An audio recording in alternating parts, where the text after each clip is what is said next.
It's good to be with you today, and I want to speak about Our Lady during lockdown. And I'm going to speak of 3 of her virtues. Interiority, that's the first one. We hear in Luke's Gospel that Our Lady pondered all these things in her heart. And I think she's teaching us at this time for us to spend in prayer, in contemplation, developing, deepening our interiority, to pause, to stop, to reflect. We live in such a noisy and busy world. I often think of Our Lady always retreating a little bit from the busyness and noisiness of the world around her, to be with our Lord and to contemplate. The time is there to be filled with God, and Our Lady shows us this. Her second virtue for lockdown, I think, is fraternal charity.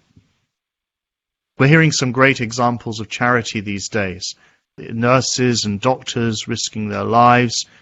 I heard one story of a priest who had contracted the coronavirus, and when it came to a decision about who could have the ventilator, he refused to have it and allowed someone else, and in the end he died, but he gave his life.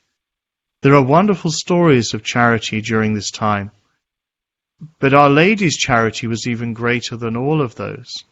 She gave everything, a totality of her being, to become the mother of Jesus, and then she gave him up in an act of sacrifice so that he could redeem the world. And we see a glimpse of her charity at the wedding feast of Cana, where she's looking out for the needs of others, and she's the one who recognizes the need that they have no wine. And this time is calling of us to imitate her in the home, in our family life, in wherever we find ourselves, multiple daily, hourly acts of charity.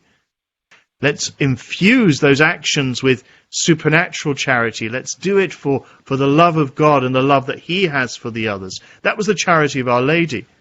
The third virtue of Our Lady is resignation to suffering. Stabat Mater dolorosa. At the cross, her station-keeping, stood the mournful mother, weeping, close to Jesus to the last. She never believed that she was in this world simply to get out of it as much as she could for herself. If you think about her 7 sorrows, you realize how resigned she was to suffering, how she accepted it. She offers that suffering constantly in compassion. She suffers with Christ in the sufferings that we have at the moment, and they are many. And many of us are suffering in particular ways. Maybe some of us are sick. Perhaps some of our loved ones are sick. We're to offer this suffering with Our Lady. So interiority, fraternal charity, resignation. These are things to ponder. And they will help us to change this time in which we find ourselves.